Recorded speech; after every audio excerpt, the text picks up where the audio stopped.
Sorry, jetzt ist.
So you say there are probably going to be errors, and when there is an error at the bottom, you get this small box that says explain error.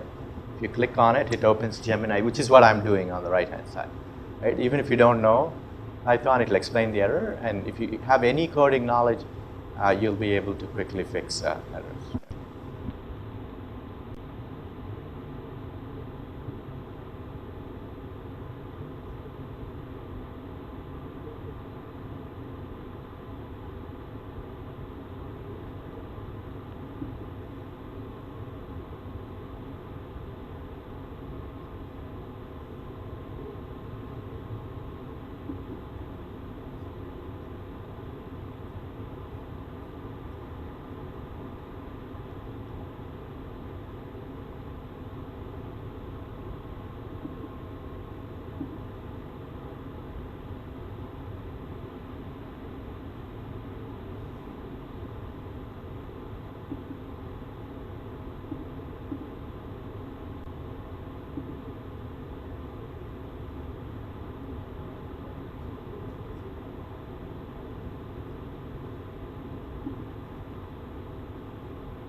Did anyone get it to work?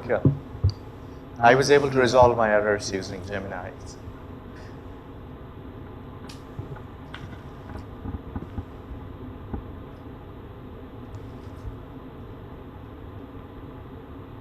You have to upload the Excel spreadsheet as well to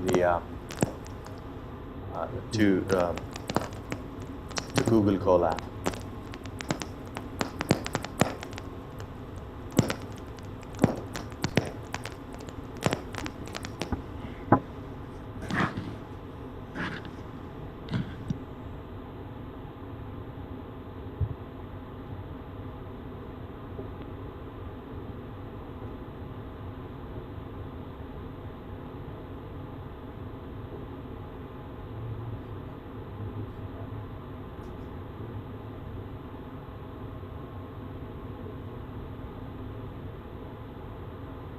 Do you want me to explain some of the code?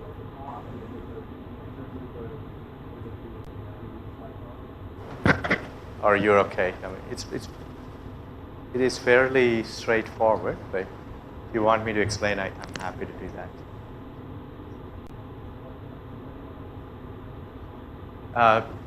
Yeah, so let's.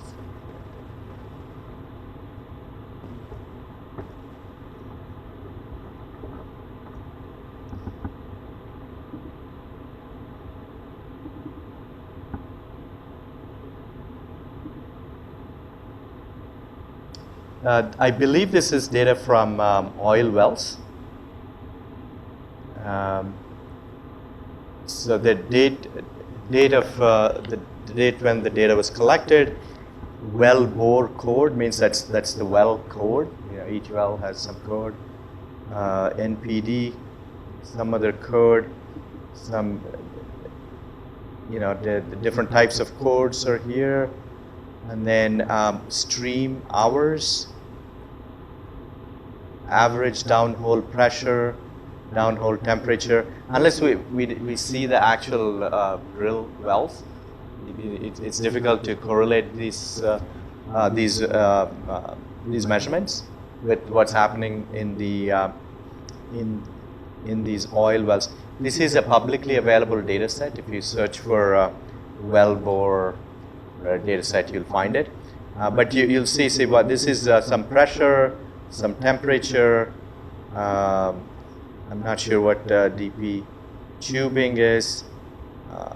Let's see, average. I think that's pressure, some choke size, gas volume, water volume, etc.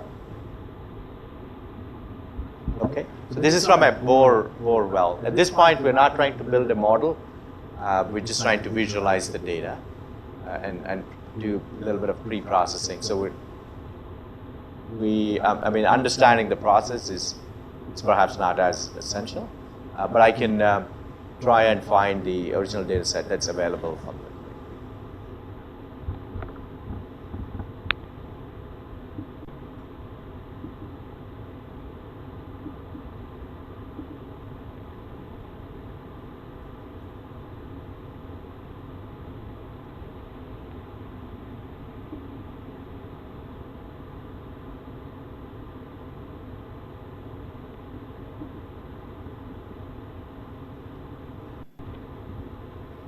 This is also an exercise in finding errors, using Gemini to fixing those errors. Right?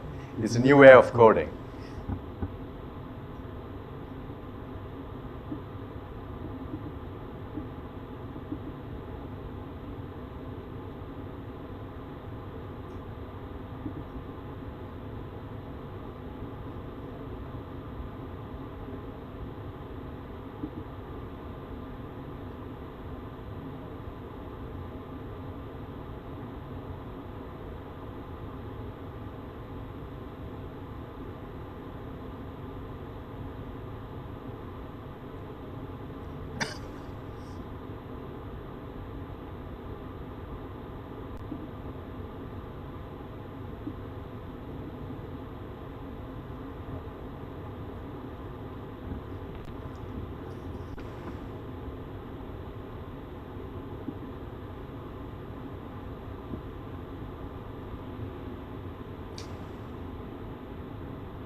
if you need help, just raise your hand and I'll see if I can help.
Sorry, there's a question.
Here, can you see this?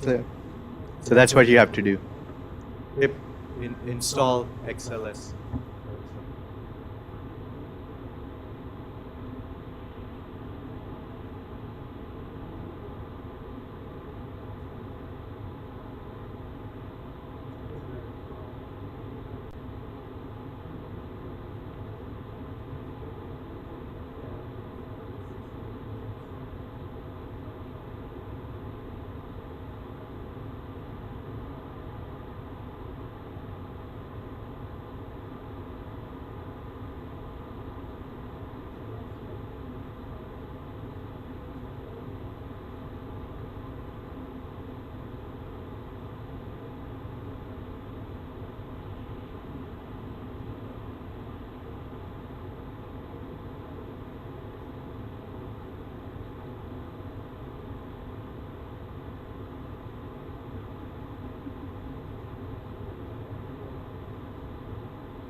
I see that some of you have already, you've been able to load the data, get some preliminary information. If you have done that, I would like you to plot the data, okay? We've talked about different ways of plotting data. Not all columns in your Excel spreadsheet make sense for plotting because some of those columns just have the tags for your variables. So pick the columns that make sense, pressures, temperatures, and other variables. Try plotting time series data. Okay. If you don't know Python, you can use Gemini on the side. You can just ask it what you want to do. It'll generate code. Put it in your Python notebook. Once you plot the data, create the correlation map. We talked about time series correlation map. Right? You can also plot the spectral data. Okay, so let's spend 10, 15 minutes doing that.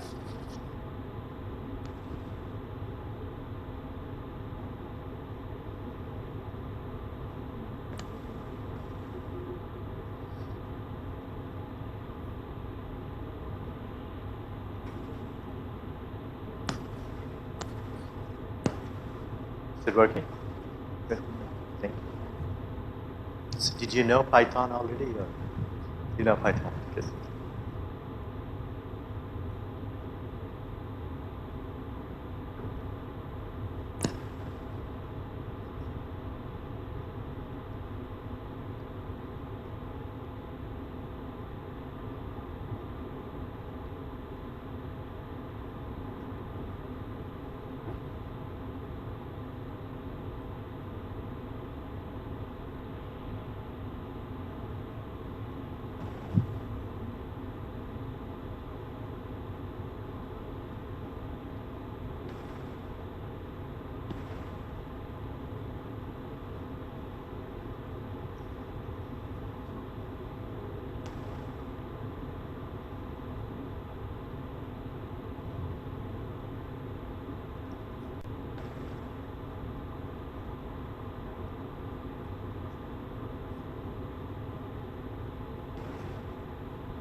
Let me know if you finish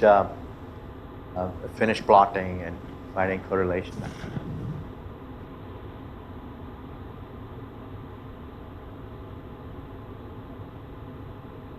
You have a question? Sorry? Matt. You can use Matlab. I think it's called Matlab. Yeah. Anything doesn't matter.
That's right. Yeah. Yeah.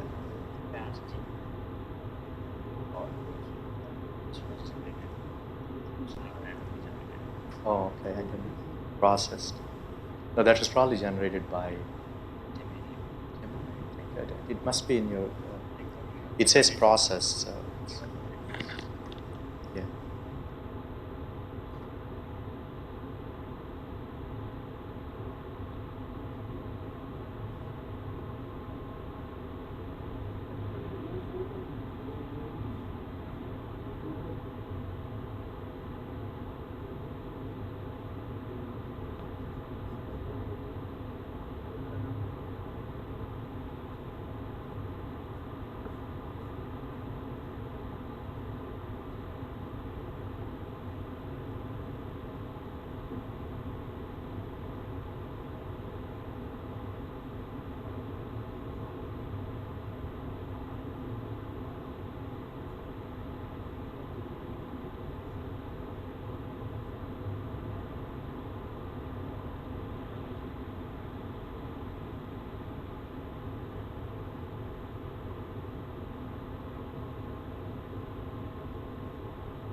Do you need a little bit more time, or so you need 10 minutes? Are you done?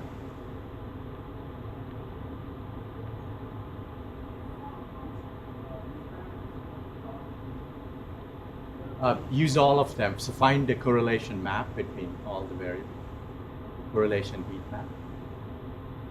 So you have, I don't know how many, I think there are 14 columns, right? Some of those are tags, so it makes no sense to use tags. But the remaining time series data, probably 8 or 9 variables. Find a correlation plot between those two. You can also plot the scatter plot. Remember we did some scatter plots. Try correlation heat maps and scatter plots.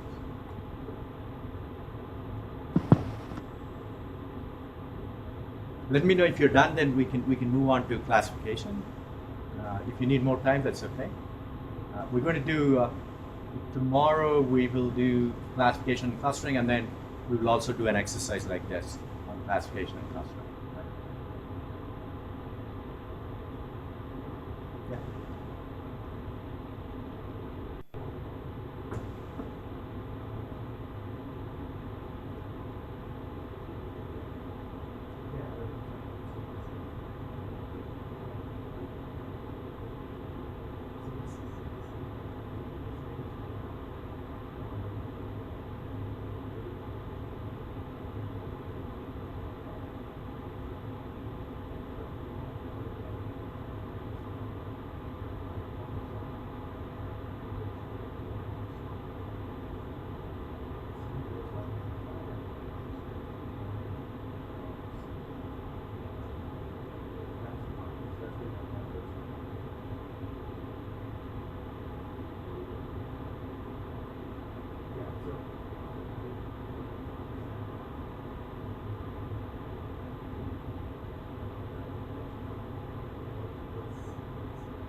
All right, is everyone done?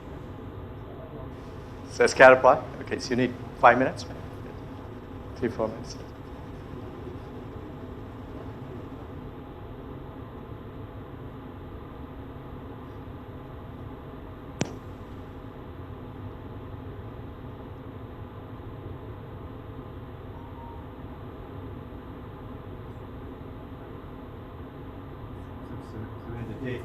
They're picking up Python very easy.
Are you done? Is everyone done? When we just move on to the next topic. No, I'm actually quite impressed with how fast some of you.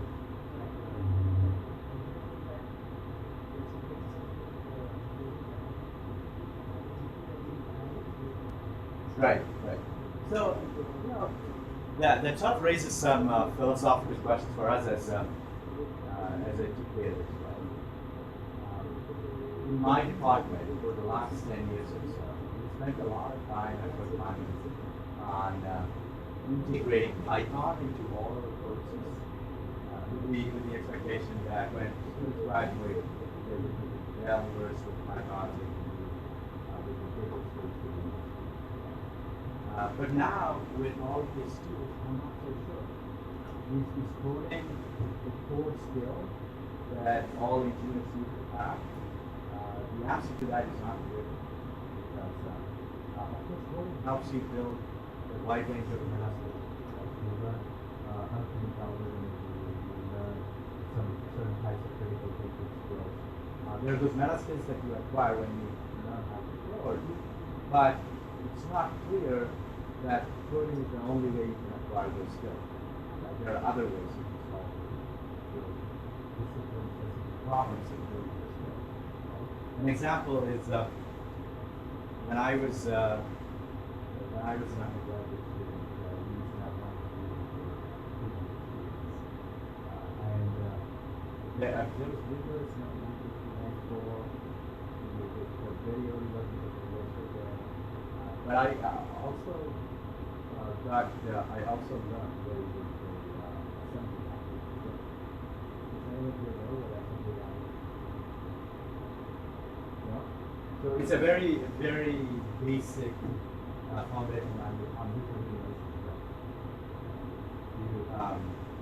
code in terms of hexadecimal. Yeah. You do that. Nobody codes in that language. And then you have C. Python is actually built on C. So, and I have some students who are working on things like coding that just take them to the state out of it. I think it's good to keep your code. The question is, what skills are you going to use? And what can you do? There are obviously going to be some tests.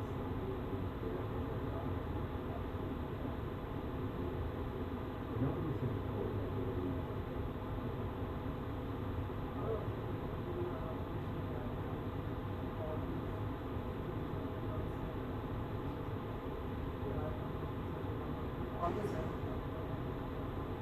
Yeah.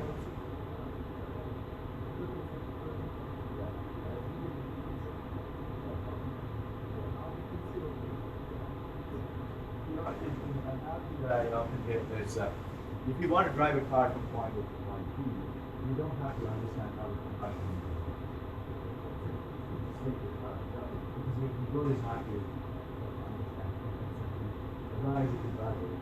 Same with our airplanes, you don't have to understand what's happening inside, but you still need that because your goal is something else. Yeah, we still need people who know coding really well. That niche group of computer science students will have to learn coding. Right? But we won't need the same level of coders that we have. In fact, big companies like Microsoft, Facebook, Amazon, Microsoft, we talked about 10,000 people.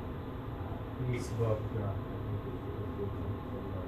Amazon told their employees that in the next 2 years they will reduce their workforce by 20% because of automation.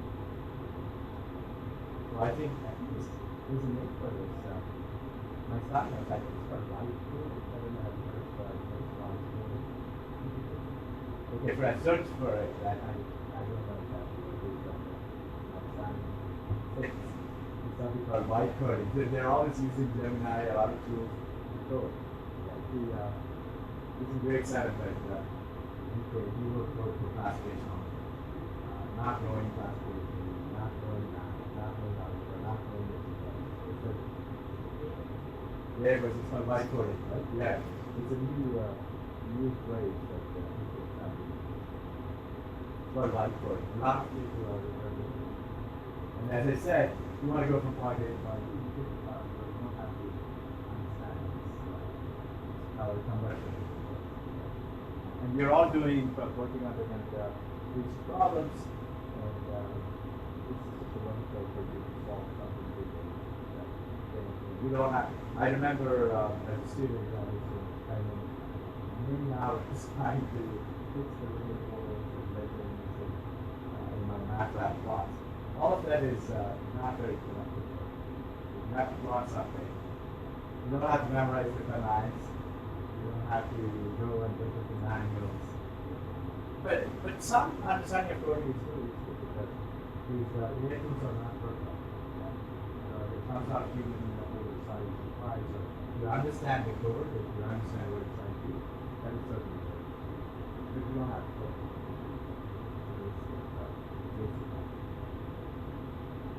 All right.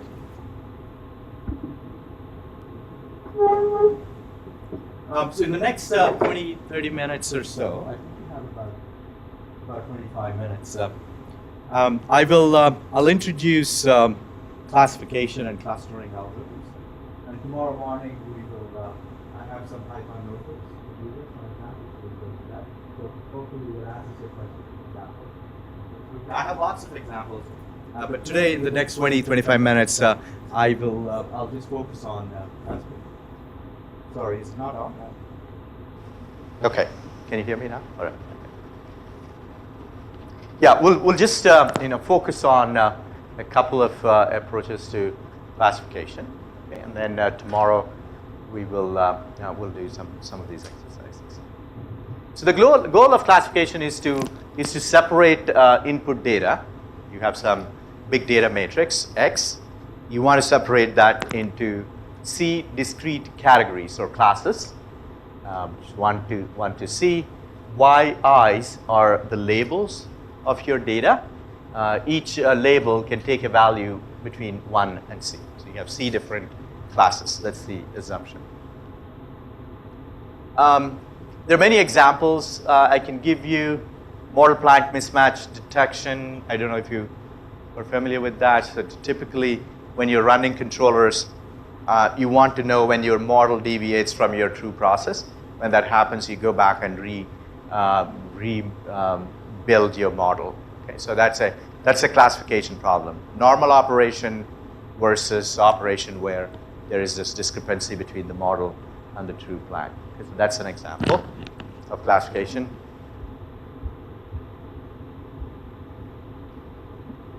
And you can solve that problem using a tool called support vector machines. We're going to talk about support vector machines. Now there are probably hundreds of different types of classification tools. Obviously, in 5 days, you can't cover all of those. You can't even cover all of those methods in an entire course. There's just so many different ways of doing classification. So the second example is faulty wafers in a semiconductor manufacturing plant, or you will find similar examples in other manufacturing plants. For instance, lithium-ion battery manufacturing. When you're manufacturing something, quality of the product is important. You don't always get the right high-quality product. When the quality is bad, you want to be able to identify that. So that's a classification problem. So you collect your data, and then you want to separate that into normal product and abnormal or faulty product.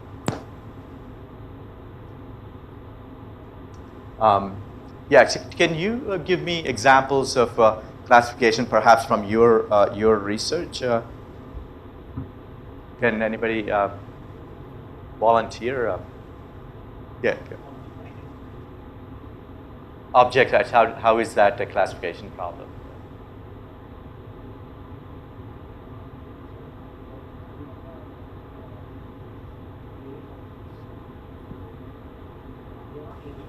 Right. Right. So in classification, you have labels. Clustering is where you don't have labels. So classification is a supervised learning problem. Okay. Any other ideas? Any examples from your research?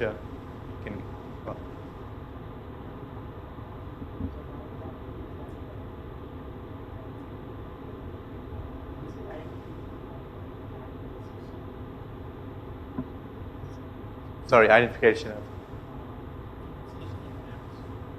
Okay.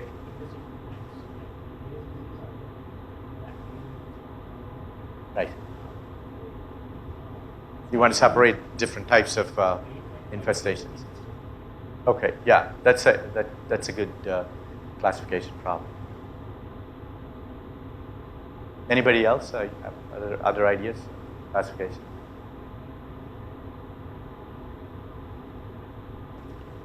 Okay, think about it. When you go home, you can you'll probably come up with other ideas. You see, one of my goals is to help you identify these problems when you see them. Right? When you see a classification problem or a clustering problem, hopefully by the end of this workshop, you know that it is a classification problem or something is a clustering problem. Right? If you have labels, you have inputs and outputs or labels, then you can pose, and you have certain, the labels are discrete, and so you just have a few finite labels, then you have a classification problem. If you don't have any labels, you just have some data and you're trying to find features in it, then you have a clustering problem. Yeah.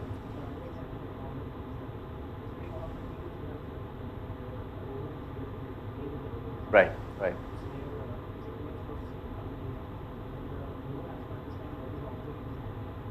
Right. Right, right. Yeah, yeah. Yeah, yeah. Excellent. Okay, thank you. So classification is what's called a discriminative type of model, which aims to construct these decision boundaries. When you have data, this is two-dimensional data. Often, real data are not two-dimensional. You'll have high-dimensional data. You won't be able to visualize it. But in this case, we have really nice two-dimensional data, and there are three classes. Classification is called a discriminative type of model because our goal really is to find these optimal boundaries between these different classes. You're given the data, and you know that in this case you have, I think, blue, green, and purple classes. You have to find these optimal boundaries between these classes. That's the idea in classification.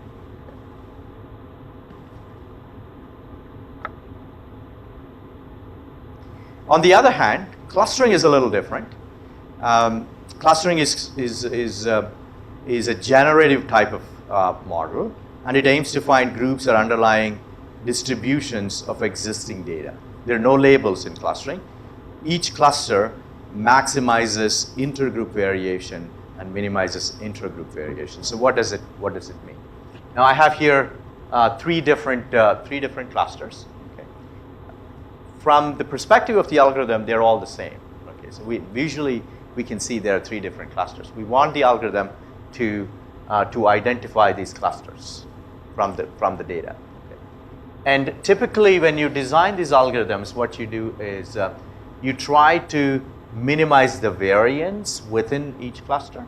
So you want those things to be close, and then you want to maximize the variance between clusters.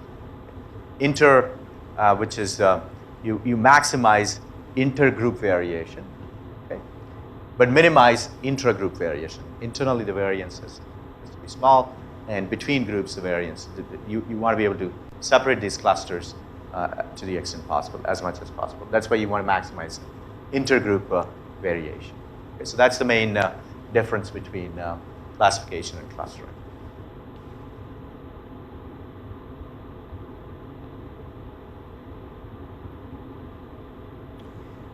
So I'm going to show you a simple, very intuitive algorithm for classification. It's called K nearest neighbors algorithm, KNN. It's a supervised classification algorithm that predicts labels of new data. The interesting thing about this algorithm is you really don't need any training. You just load your data and then find the cluster to which it belongs, right? The class labels of new unlabeled samples, we predict that using a procedure. I'll quickly go through this, and in the next slide, I have a nice picture that explains how this is done. You first load all the input samples and the corresponding labeled outputs. This is supervised learning. Remember, we don't just provide X's, but we also provide Y's. You provide the data, the raw data, as well as the corresponding labels. And then specify the number of nearest neighbors, K. K is, what kind of a parameter is that? it's a hyperparameter because it's not your model parameter. It's something that you fix before you execute your algorithm, right? It's something you specify beforehand. And then you also specify a desired distance metrics because you're going to be measuring distance between different data points.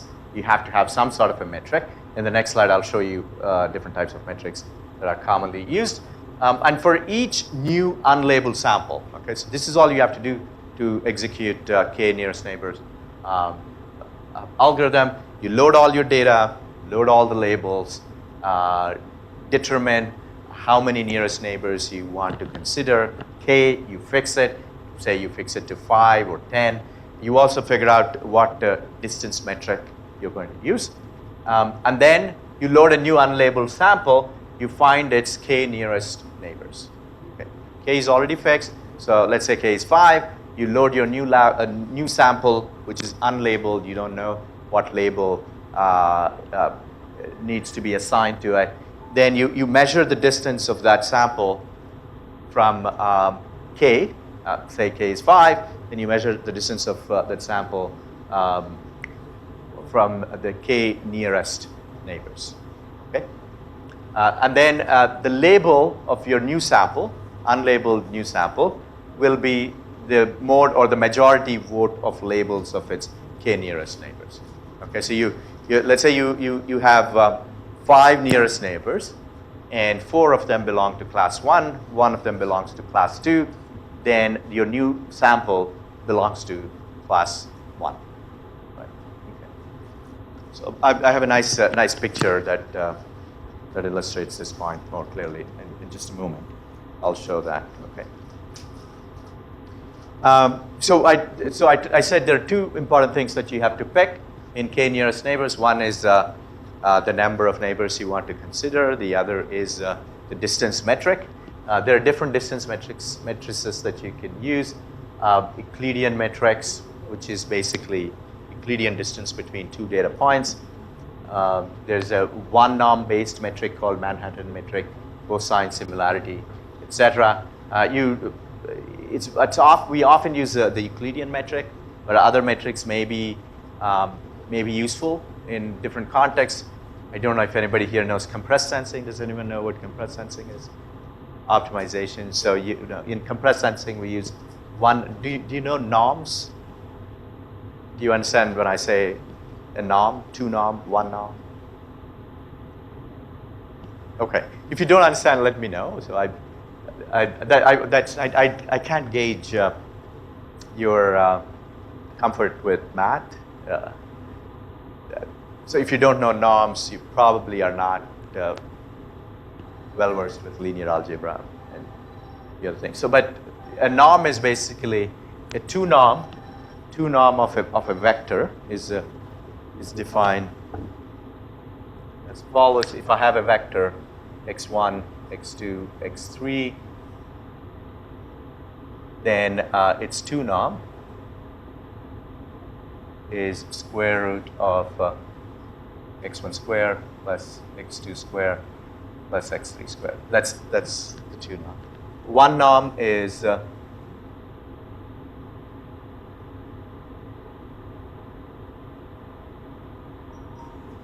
that's 1 norm.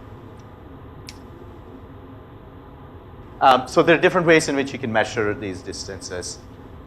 Depending on the problem you have, you'll have to choose the right metric.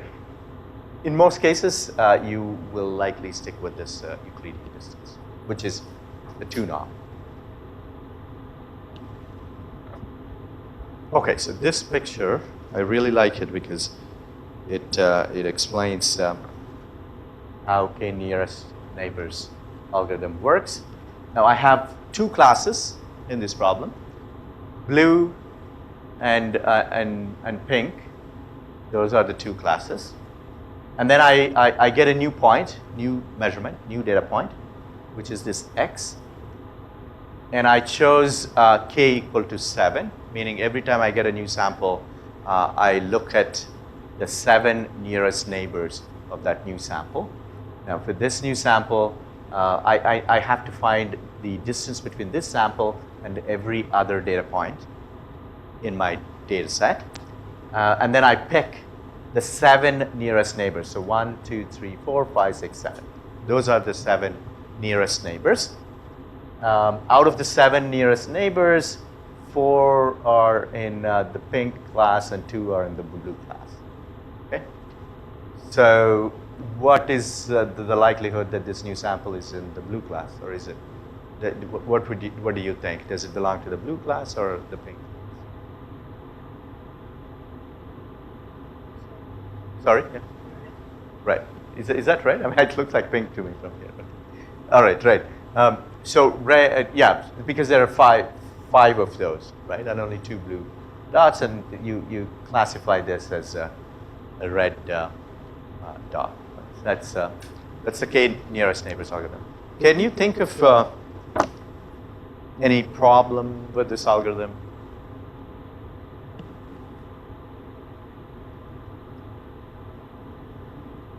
Sorry, yeah. It takes time, yeah. It can get really slow. If you have very high dimensional data and lots of data, if you have big data, right, let's say, this algorithm can take forever. Right? So you'd say you have 1 billion data points. Every time you get a sample, you have to measure the distance of the sample with these, in its naive version, you'll have to measure the distance between every sample and 1 billion other samples in your data set. Right? So that's very slow and ineffective. There are better algorithms for classification than KNN. But KNN is very simple. It's very straightforward. You can code it quite rapidly.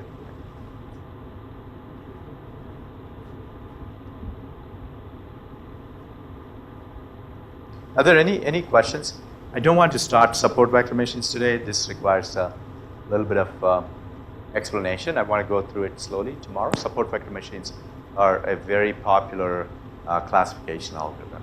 Okay, so we'll spend time on this, and then we'll spend some time coding tomorrow, k nearest neighbors, as well as support vector machines on some data. So any questions? Do you have any questions?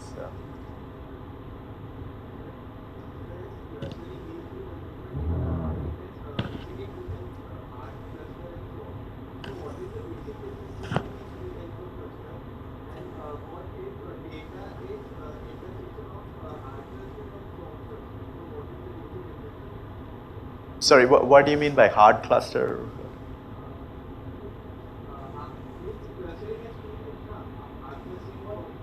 I see. So your boundaries are sort of soft. Is that what you mean?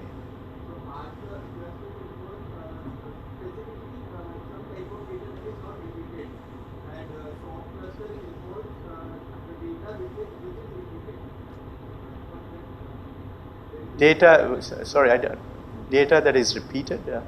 I mean, I'm thinking what you're saying is, see, the classification algorithms that I showed here, they have hard boundaries. Can you have a soft boundary, meaning you allow data points can belong to one cluster with a certain probability and another cluster with a certain probability. Is that what you're thinking, or is it something else? No overlapping. Yeah. Okay.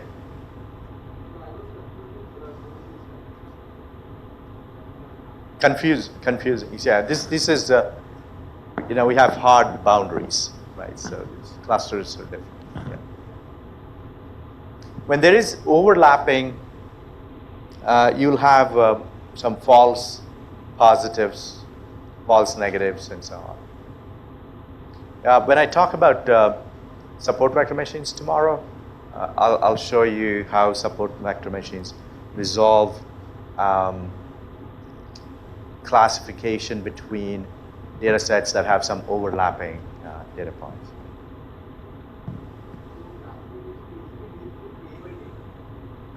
Sorry, what data? Label data. Yeah, that's right. Yeah. Clustering is with that, right?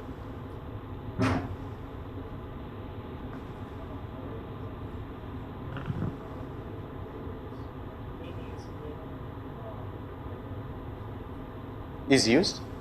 Any classification problem, right? You can use it with any classification problem. You've mentioned a few classification problems. You can use it. Let's see if I have another example. There should be some examples coming up.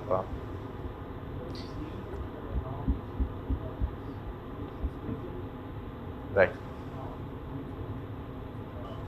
Right. So that's why we have different types of measures, right? So if you know, if you can't measure the distance, you have to, in some form or the other, have to measure the distance, right? Yeah. Because to say that a data point belongs to a certain class, you have to use some measure, right? You have to measure the distance of that data point from your cluster. Otherwise, how do you label new data points if you can't measure the distance? It doesn't have to be Euclidean distance. You have to have some other way of measuring that a given data point is in a certain class or not,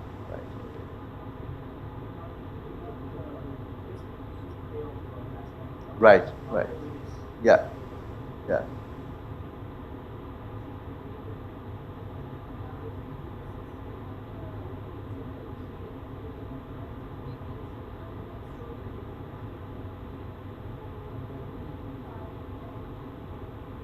You can use, 5.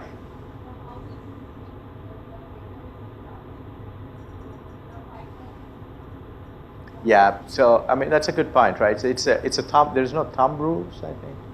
You have to, depending on the number of classes and the dimensionality of the problem, you might want to choose a number. Often what I do is I choose different case and measure the performance, right?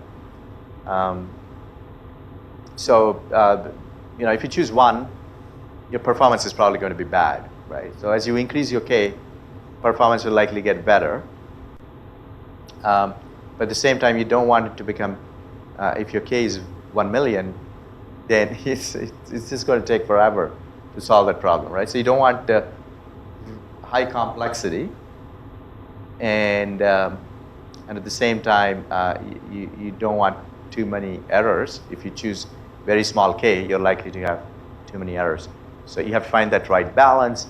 One way to do that is to try your algorithm with different Ks and see where the sweet spot is.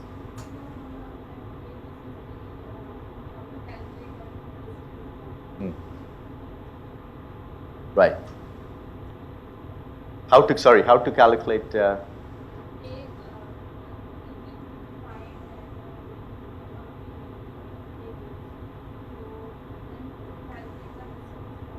Right. Yeah. Sorry, because of the fan, I can't hear really. Yeah. But that's okay. Yeah.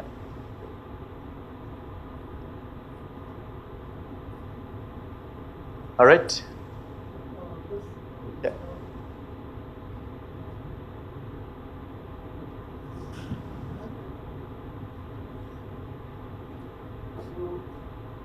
Friday after this session, we have to go to the report.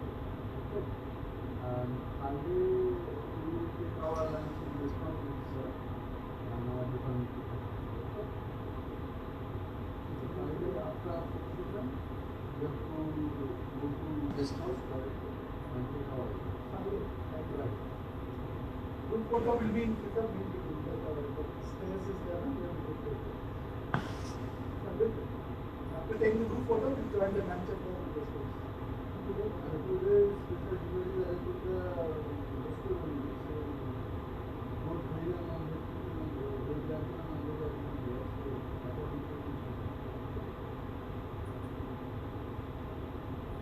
Friday after 1 o'clock, we go to the restaurant. All right. I'll see you tomorrow. Thank you.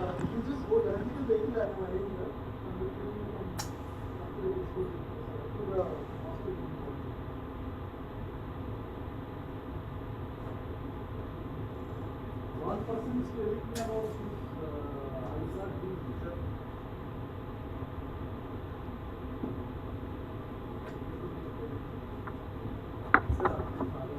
Sorry? Yeah, I'll find them.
But having some physics like getting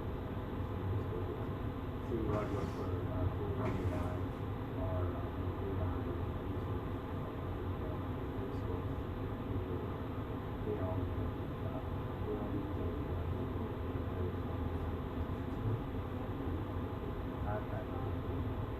if you want to take well, yeah. If you want to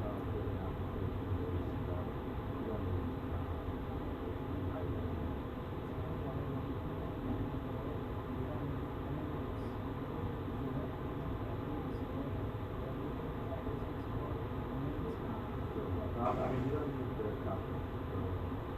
You need copy of these statistics.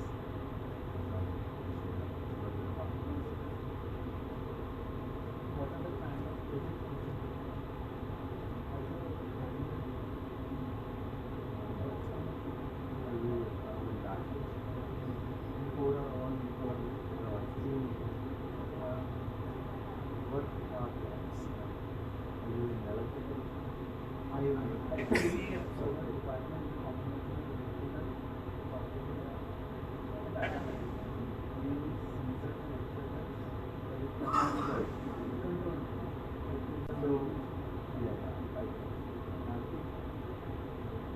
what I could do is I would do a project.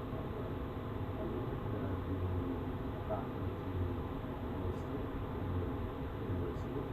So we're all faculty in the VNIT. And then they talk to them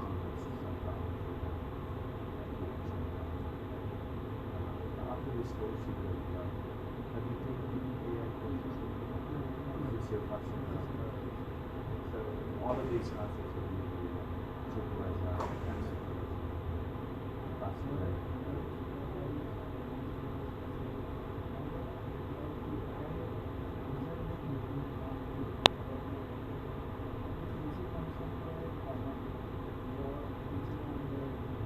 Right. But hopefully this is shedding some light on so I expect you to get really comfortable with the machine learning language, right? So you're not going to be intimidated. Then, as a project, you want to find somebody in the contact who has interest in that. They tell them, if this goes, I have this good understanding of the code, ask them to find out. You can't do this on your own. You have a mentor. And they will work with you, your interests a lot. They say they probably do some research, you probably have some like students, they're probably very smart, but then you find out. You bring your analysis to your skill set.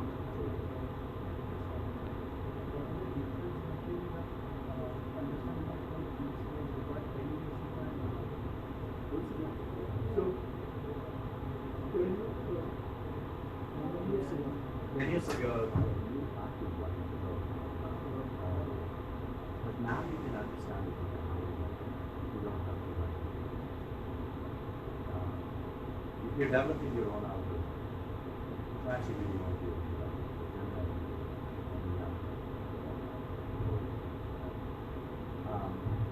But if it's something standard, then we will do it. You don't have to do it. As I mentioned earlier, I spent so much time fixing math figures, right? They don't have the right fonts or right font, right word phrase, italics, or the not just and sometimes I don't know the formats, and I can go to the manual. It's not time wasted. Those peripheral activities that are not core to what we do.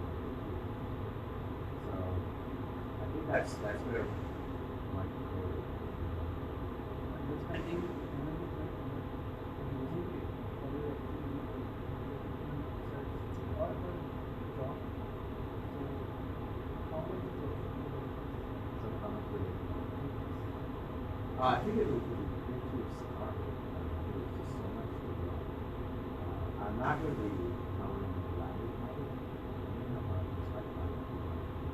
So the current state of the art is language models.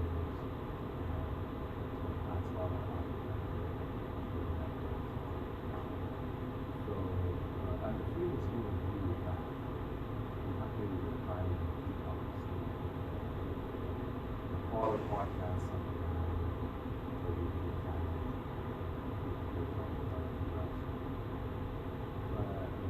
my best advice, That's the first thing. Find somebody to start. Maybe there could be a certain instance that you can bring the knowledge of this AI skills to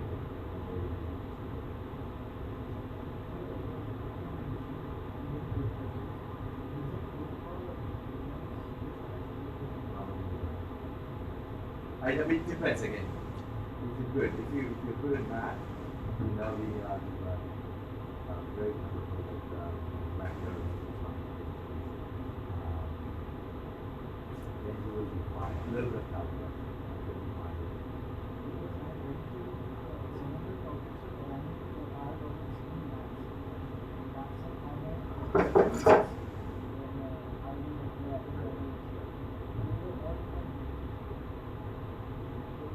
You don't know those concepts. No, I see.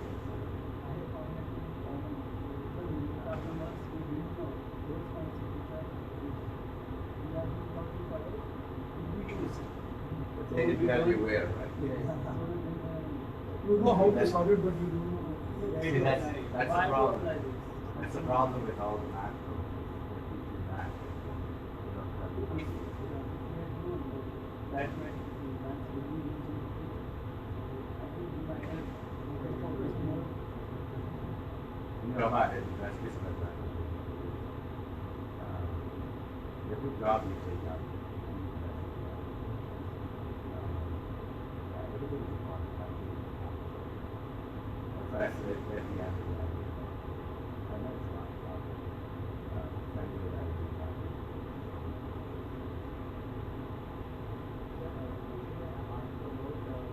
I'm doing that. So, is it seriously different and if you are using algorithms like in VHS, so it takes time. So is it same and similar to the different ideas if you are using it means after using it in Google Colab. So if you are using Chrome, so there also it takes time. So that is interesting. So we use it different Google ideas. I do use if they are using VHS and they are performing operations and like even SER there, so it takes time to get accuracy of credit. So is it similar to Google Colab? If they are performing operations there, so it takes time there? Yeah, that's a good question. Google Colab offers different features. You can increase the RAM. There's a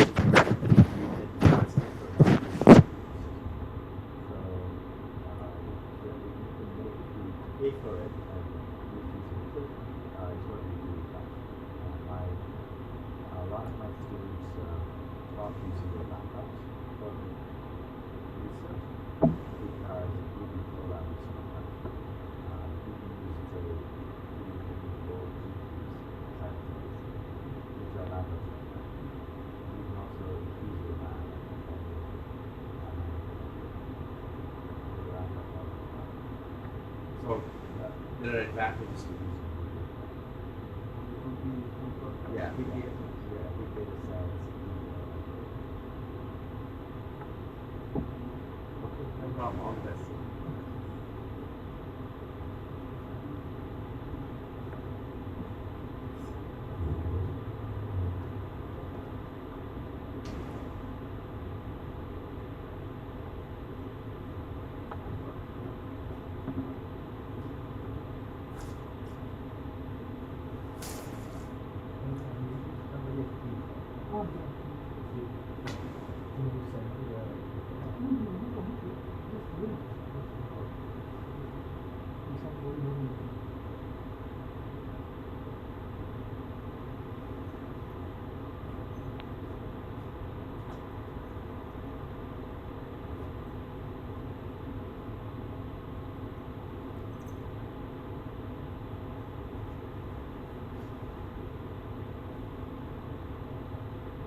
Okay, I'll see you later. Thank you.